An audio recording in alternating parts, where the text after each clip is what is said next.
home of the three-piece combos, pugilism company. This is Reed, BBS,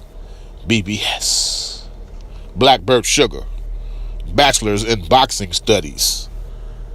Mikey Garcia defeats Robert Easter Jr. by unanimous decision, becoming the unified WBC and IBF lightweight champion of the world.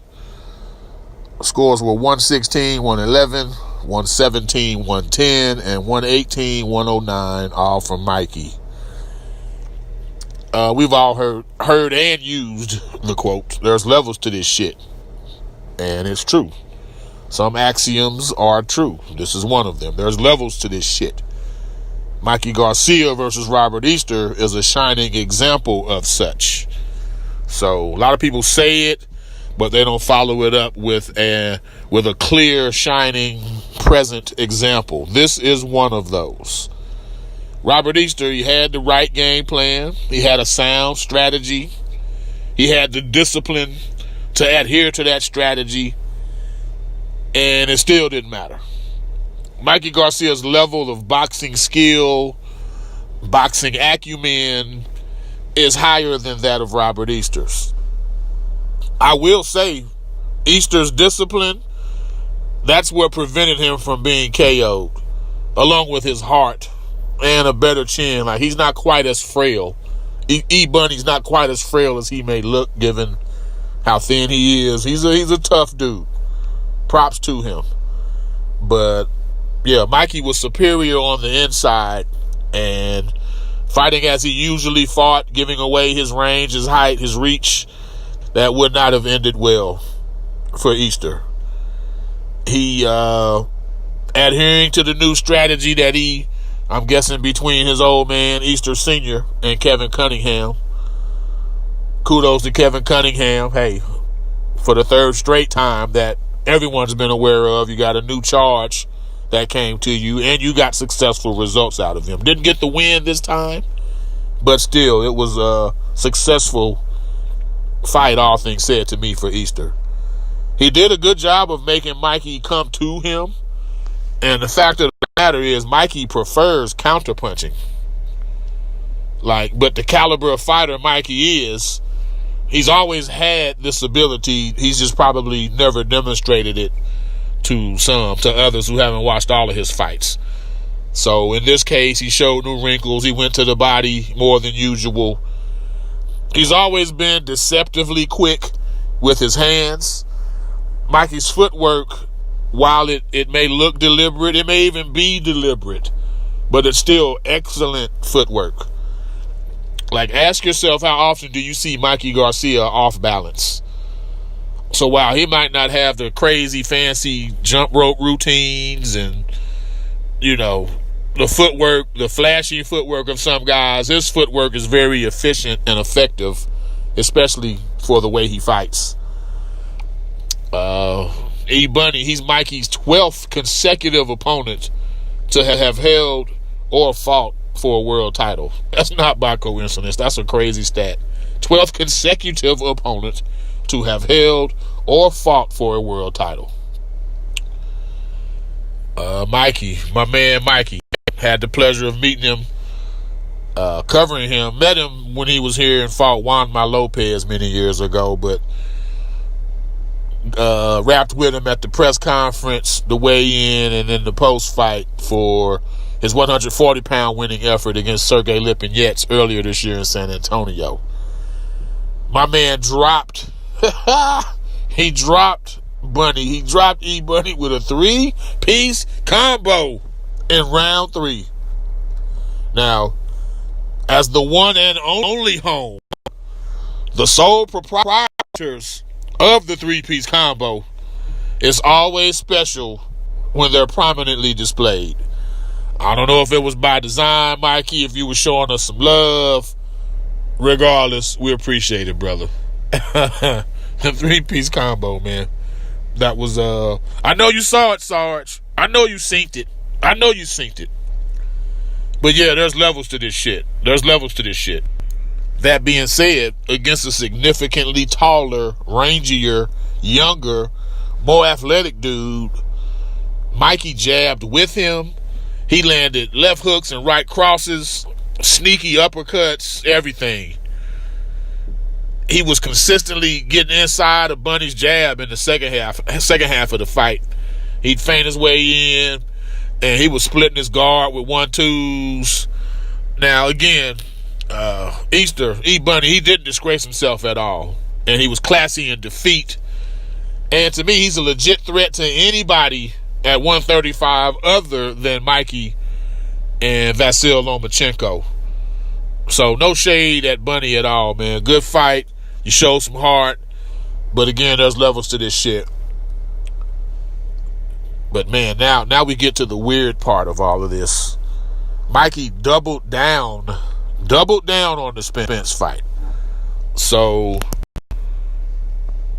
Errol Spence Jr., he showed up in town. As he said saw an interview, he said he was coming to check Mikey's temperature in terms of how serious he was about making this fight.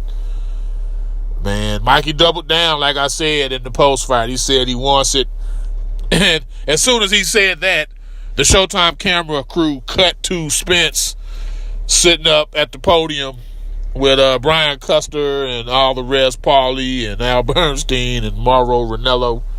And Spence, he had that grin on his face like a look of a shark who's sitting right there looking at his next meal. He haven't been around EJ, like he's a laid-back dude. I haven't seen this particular look on his face too often unless he was in the ring sparring somebody. So that was that was telling. I love me some Mikey, dude. I really, really do love me some Mikey. But along with there being levels to this shit, they have weight classes for a reason.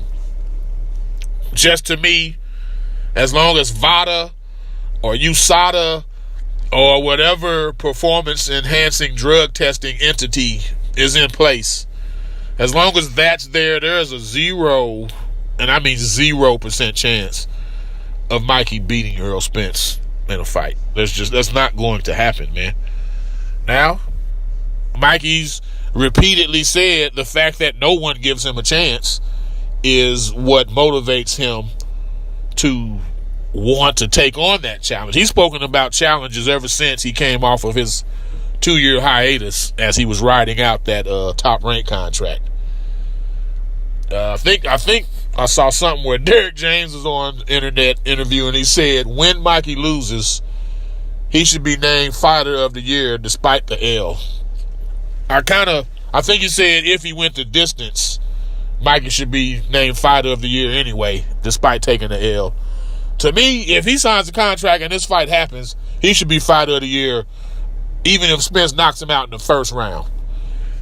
And I say that because the welterweight division as a whole, if this fight happens, if Spence versus Mikey Garcia happens, the welterweight division should be ashamed.